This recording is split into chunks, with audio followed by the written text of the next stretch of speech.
A casa cheirava a salvia e peru assado, aquele tipo de calor que deveria trazer conforto.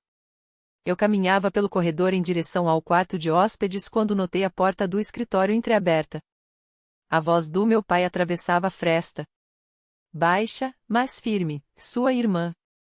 Ela não vale um centavo, está acabada. Por um instante, achei que tivesse ouvido errado. Então veio a resposta suave de Natan. Incerta, quase apologética. Fiquei paralisada, o coração martelando nos ouvidos. Do meu ângulo, eu conseguia ver apenas a curva do ombro da minha mãe, parada junto à janela. Richard mexia em papéis na escrivaninha. Natan estava largado no sofá, mas foi Sylvia quem virou a cabeça primeiro. Seus olhos encontraram os meus pelo vão estreito.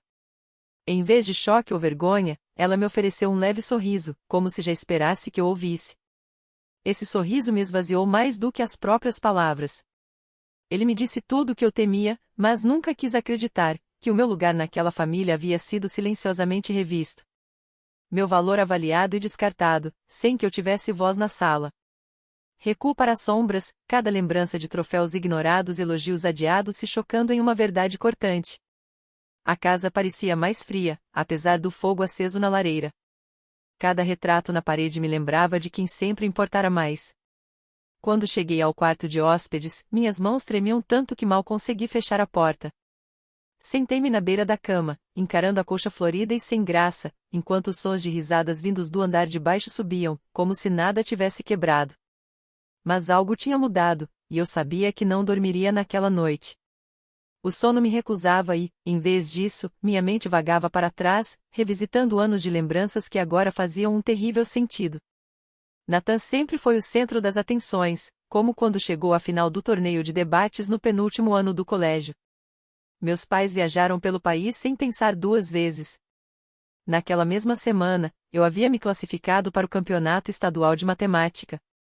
Fui sozinha com meu professor, recebendo deles apenas um sorriso educado e a lembrança de que Natan precisava mais do apoio deles.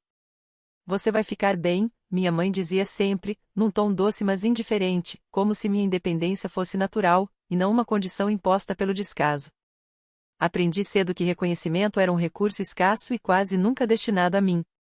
Havia, porém, uma exceção, minha avó Helen.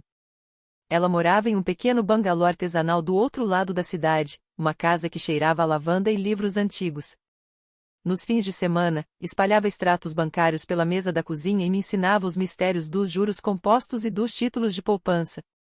Independência financeira é liberdade, ela dizia mais de uma vez, com a voz firme e o olhar mais penetrante do que qualquer um lhe atribuía. Enquanto Natan resmungava que essas visitas eram entediantes e muitas vezes ficava em casa, eu absorvia cada palavra. Quando ela faleceu no meu último ano do colégio, deixou-me $15.000, destinados especificamente à educação, conforme revelado na leitura do testamento. Notei o olhar rápido que meus pais trocaram, algo quebradiço em suas expressões.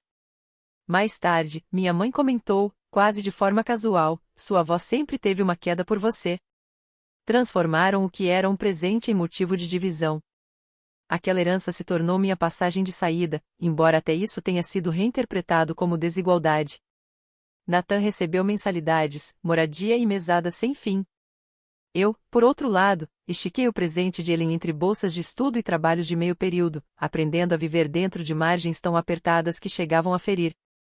Deitada acordada no quarto de hóspedes, percebi que ele me dera mais do que dinheiro. Ela havia me entregado ferramentas que meus pais nunca tiveram a intenção de colocar nas minhas mãos o conhecimento para ficar de pé sozinha. Ao pressionar as palmas contra a colcha, soube que aquelas lições seriam minha única defesa, porque a conta que um dia chamei de família acabará de me declarar insolvente. Northwestern foi o primeiro lugar onde me senti invisível e livre ao mesmo tempo. Invisível porque ninguém ali se importava com o sobrenome Albrecht. Livre porque, pela primeira vez, pude me definir pelos números de um balanço, e não pelo papel que me impuseram à mesa de jantar. A herança de Helen pagou minha anuidade e os livros do primeiro ano. Depois disso, fui juntando pedaços bolsas, trabalho na biblioteca, aulas de reforço, cálculo nos fins de semana. Acostumei-me a contar cada dólar 2 vezes, não por medo, mas por orgulho. Em casa, Natan havia escolhido a USC. Meus pais pagaram tudo integralmente, justificando o gasto com palavras que ainda ecoam: ele precisa do ambiente certo para ter sucesso. O ambiente certo dele era um apartamento perto da praia e um carro novo na garagem. O meu era um dormitório com pintura descascando. Plantões no refeitório e livros didáticos comprados usados e revendidos por dinheiro. Depois da formatura, mudei-me para o leste, para Chicago, e aceitei um cargo numa empresa de consultoria financeira. Meu apartamento em Lincoln Park tinha cerca de 65 metros quadrados, mas era meu. Cada móvel que comprei de segunda mão e reformei parecia uma declaração.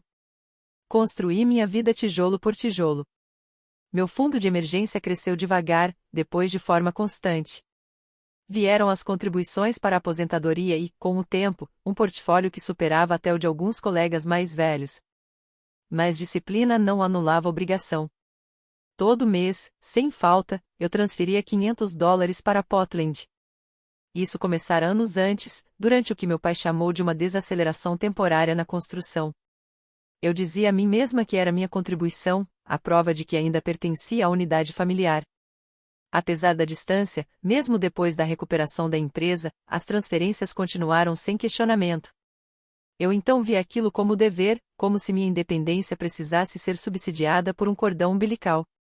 Naquela noite, sentada no quarto de hóspedes com as vozes dos meus pais ainda ecoando em mim, passei a enxergar diferente. O dinheiro que eu enviara todos aqueles anos era mais do que obrigação, era combustível para uma máquina que agora dizia que eu não valia nada. O jantar de ação de graças deveria ser uma celebração, mas na minha família sempre parecia mais um palco. A mesa brilhava com taças de cristal e talheres polidos até a perfeição. Cada detalhe era curado pela minha mãe.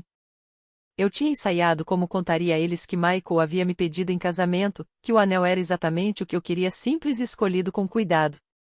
Esperei o momento certo, mas antes que pudesse terminar a frase, Nathan pigarreou e começou a descrever sua mais nova ideia de startup. Meu pai se inclinou para a frente imediatamente, os olhos brilhando, enchendo de perguntas sobre crescimento de mercado e capital de risco. Minha mãe colocou a mão sobre a de Nathan e sorriu orgulhosa, como se a refeição tivesse sido preparada em homenagem à visão dele. Quando tentei de novo, mencionando suavemente meu noivado, as palavras caíram no vazio. Sylvia lançou-me um olhar rápido, os lábios curvando-se naquele sorriso tênue que eu já conhecia bem. Era o sorriso que dizia que ela me ouvirá, mas também que já decidirá que o assunto não merecia atenção. A conversa voltou para Nathan, e minha notícia desapareceu como um garfo caído debaixo da mesa. Horas depois, quando a casa já mergulhava no silêncio da madrugada, passei pelo escritório, a porta estava entreaberta de novo. A voz de Richard era firme, segura: os negócios, a casa, o fundo, tudo vai para Nathan. Já está estruturado. Ela não precisa de nada disso. Prendi a respiração, o coração batendo com força contra o peito. Pela fresta, vi Nathan sentir, desconfortável, mas calado. Minha mãe estava junto à janela, o reflexo dela preso no vidro. Ela se virou, me viu parada ali, e encontrou meu olhar sem surpresa.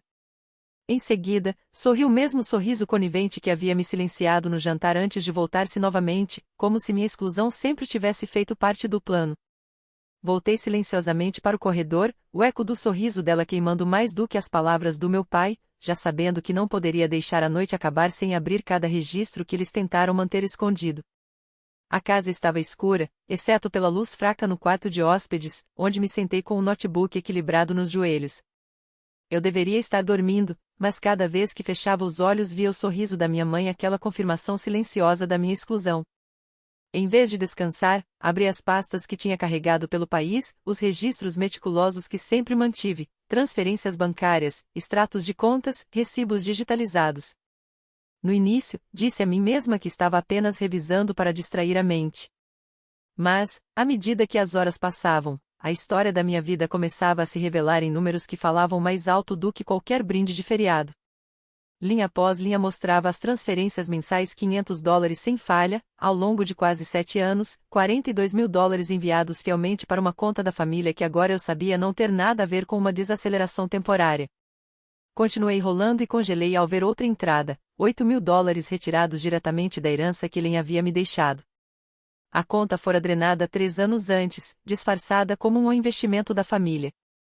Segui a trilha até o lançamento do aplicativo de Nathan, aquele que fracassou antes mesmo de a tinta secar em seus cartões de visita luxuosos. Ninguém me perguntou. Ninguém me reembolsou. E então veio a violação maior. Encontrei documentos de empréstimo ligados à construtora do meu pai. Na seção do fiador, estava o meu nome. Minha história de crédito. Minha estabilidade usada como garantia sem que eu jamais tivesse sabido. Lembrei-me de ter assinado uma pilha de formulários de seguro em uma visita de Natal, sem perceber o que havia sido enfiado no meio. A constatação me gelou mais do que o ar de novembro entrando pela janela. Comecei a digitar, página após página. Cataloguei não apenas o dinheiro, mas também os momentos do campeonato a que fui sozinha, as bolsas de estudo pelas quais lutei, os jantares em que os rabiscos ou ideias de Nathan eclipsavam cada uma das minhas conquistas. 7 páginas ao todo. Um registro de uma vida inteira de desequilíbrio. Não era para eles. Era para mim. Prova de que eu não tinha imaginado nada. Evidência capaz de resistir às negativas que eu já sabia que viriam. Quando a primeira luz pressionou as persianas, minhas mãos doíam de tanto digitar, mas minha mente estava clara. Eu havia fechado o balanço, e o resultado era definitivo. A única tarefa restante era colocá-lo diante deles. Quando a madrugada se ergueu sobre as colinas, eu já tinha passado uma cafeteira inteira. O ritual me deu firmeza às medidas exatas, o zumbido da máquina, o aroma intenso preenchendo a cozinha silenciosa. Coloquei 4 canecas sobre a mesa de jantar, uma para cada um de nós, e deixei as pastas ao lado delas como cartões de lugar em um banquete que ninguém desejara. Richard foi o primeiro a aparecer, atraído pelo cheiro. Seus olhos passaram das canecas para o meu rosto e então para a pilha organizada de papéis. Ele sabia que não era um café da manhã comum. Sem esperar que ele falasse, apontei para a cadeira dele. Sente-se. Temos coisas a discutir. Silvia entrou alguns instantes depois, ainda impecável em roupas de manhã, um rastro sutil de perfume acompanhá-la. Nathan tropeçou ao entrar por último, esfregando o sono dos olhos. Tomaram seus lugares, perplexos, mas cautelosos. Empurrei uma pasta na direção de cada um. Dentro está o registro completo de cada dólar que contribuí para esta família desde que fui para Chicago. $42.000 em transferências, 8.000 roubados da herança que a vovó Ellen deixou para mim, e documentos de empréstimo fraudulentos assinados em meu nome. Leiam. Richard folheou uma página, a mandíbula se contraindo. Isso é desnecessário, disse ele. Negócios são complicados. Família se ajuda. Ajudar não envolve falsificação. Respondi. A voz firme, calma o tom que eu usava em reuniões. Silvia alcançou a caneca, os dedos tremendo ligeiramente. Karen, querida, você está exagerando. Nós sempre te apoiamos à nossa maneira. Pense em tudo que fizemos. Sua educação, suas oportunidades. Minha educação foi paga por bolsas e trabalho. Minhas oportunidades. Eu as esculpi. Respondi. O que vocês fizeram foi desviar meus recursos e me dizer que eu não importava. Nathan permaneceu em silêncio, encarando os papéis, a boca entreaberta, sem palavras. Deixei que o peso das evidências ocupasse o silêncio. Finalmente empurrei a cadeira para trás e levantei-me. Acabou. Chega de transferências. Chega de garantias. Não vou sustentar esta família enquanto sou apagada dela. A sala pareceu encolher. A mesa polida de repente pequena demais para nos conter. Os olhos de Richard se estreitaram. O rosto de Silvia empalideceu. Os dedos de Nathan se apertaram contra a pasta. Deixei as palavras ali, finais, já me preparando para o que viria. Nathan foi o primeiro a quebrar o silêncio. A voz rouca de incredulidade. Karen, você entendeu mal. O papai nunca quis dizer que você não estava incluída. Essas coisas são complicadas. Você está fazendo parecer pior do que é. Encontrei o olhar dele através da mesa. Eu entendi mal trabalhar noites na biblioteca enquanto você ganhava um carro aos 16 anos? Entendi mal pagar meus próprios estudos em Northwestern enquanto mamãe e papai cobriam cada centavo da sua mensalidade na USC? Entendi mal enviar $500 por mês do meu salário enquanto você morava de graça em um apartamento que eles mobiliaram para você? A cor sumiu do rosto dele. A boca abriu, depois fechou de novo. Nenhuma palavra chegava rápido bastante para abafar a verdade. Inclinei-me para frente. O lançamento do aplicativo de que você se gabava, aquele que fracassou em poucos meses. Você sabe de onde veio parte do financiamento? As sobrancelhas dele se franziram, a incerteza vacilando em seu olhar. Papai disse. $8.000. Interrompi. Da herança da vovó Ellen. Dinheiro que ela deixou para mim, para minha educação. Foi parar no seu projeto sem meu conhecimento e sem uma única palavra de reembolso. O papel tremia nas mãos dele enquanto lia as linhas da minha documentação. Pela primeira vez, não parecia mais o filho favorito, mas alguém que tinha vivido dentro de uma ilusão cuidadosamente construída. Virou-se para nossos pais, a voz se elevando. Isso é verdade? Vocês usaram o dinheiro dela para cobrir o meu negócio? Estiveram usando as transferências dela todos esses anos? Sylvia começou a responder, modulando o tom em uma tentativa de soar razoável. Mas o olhar afiado de Richard a silenciou. O gesto apenas confirmou o que Nathan já suspeitava. Os ombros dele afundaram, a confusão dando lugar a algo mais próximo da vergonha. Pela primeira vez, vi os fios que o mantinham elevado e vi quando ele percebeu que eram as mesmas mãos que tinham me amarrado. O clima da sala mudou então, como se o roteiro tivesse escapado do controle deles, e Nathan ficou apenas encarando as páginas, sem saber se continuava a ler ou se finalmente deveria deixá-las de lado. Depois da confrontação, a casa pareceu se fechar sobre mim. Cada superfície polida refletia de volta uma versão de mim mesma que eu já não reconhecia. Voltei ao quarto de hóspedes e comecei a arrumar minhas coisas. Os movimentos eram rápidos, treinados, como se eu estivesse me preparando para uma viagem de trabalho. Só que, desta vez, eu sabia que não voltaria. No meu laptop, cancelei todas as autorizações ligadas às contas da família. As transferências automáticas foram interrompidas com alguns cliques, e enviei instruções ao meu banco para que nenhum pagamento futuro fosse processado. Depois veio o trabalho mais difícil, colocar bloqueios nos meus relatórios de crédito, blindando a identidade que meu pai havia usado tão livremente. O departamento jurídico da minha empresa respondeu dentro de 1 hora à minha mensagem criptografada, confirmando que moveriam ação contra as garantias fraudulentas atreladas ao meu nome. A cada passo, os laços se afrouxavam até restarem apenas as sombras deles. Minha mala já estava pronta junto à porta antes do amanhecer. Eu havia mudado meu voo para Boston, onde me esperava um novo cargo sênior. Era mais que uma promoção, era a chance de recomeçar em uma cidade onde ninguém me conhecia como a filha de Richard e Sylvia, onde meu trabalho teria valor sem comparações. Antes de partir, alcancei na bolsa o único objeto que carreguei silenciosamente por todos esses anos, a chave de latão da casa de Ellen. Já não abria porta alguma, mas sempre me lembrava de segurança. Parei em uma pequena loja perto do aeroporto e pedi que gravassem uma única palavra em sua superfície gasta, limites. Ao embarcar no avião, a chave repousava na minha palma, aquecida pelo meu aperto, uma herança não de dinheiro, mas de significado. Quando as rodas se ergueram da pista de Portland, compreendi que minha vida não era mais garantia das dívidas de ninguém. Meses se passaram até chegar a primeira mensagem. O e-mail de Sylvia escorria sentimentalismo, entrelaçando memórias de infância com súplicas por compreensão. Ela me lembrava de feriados passados, refeições preparadas e sacrifícios supostamente feitos, embora cada linha carregasse o peso inconfundível da culpa.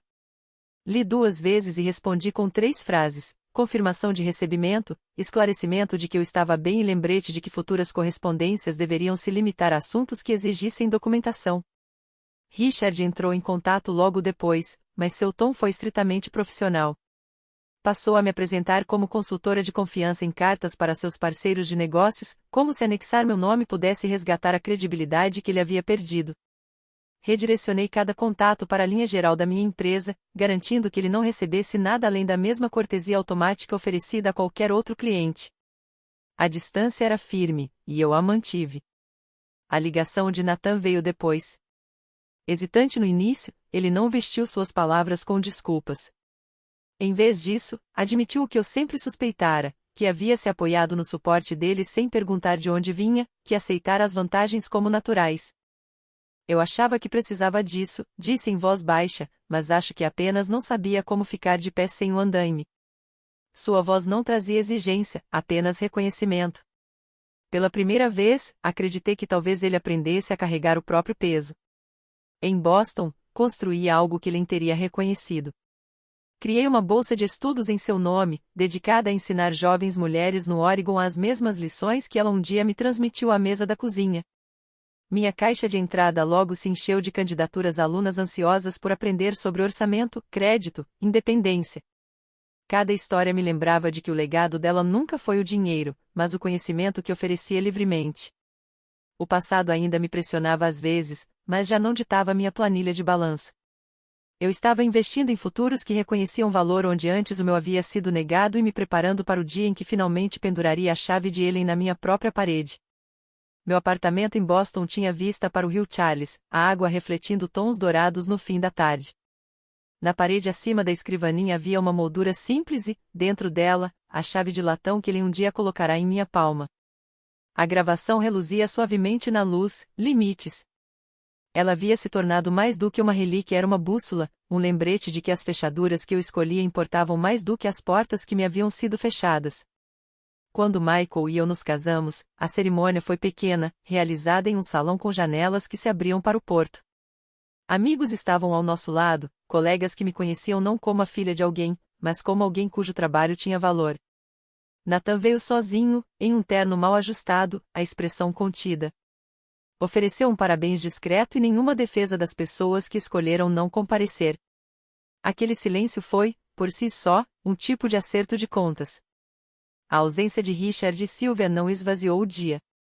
Pelo contrário, confirmou o que eu já havia compreendido: família não é definida por laços de sangue ou mesas compartilhadas, mas por aqueles que investem no seu valor sem esperar pagamento em troca.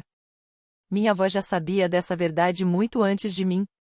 Ela a plantou em mim, e eu a trouxe até aqui, para esta cidade, para esta vida que construí sem os andaimes deles. Às vezes, sento-me sob a moldura e deixo meus olhos repousarem sobre a chave.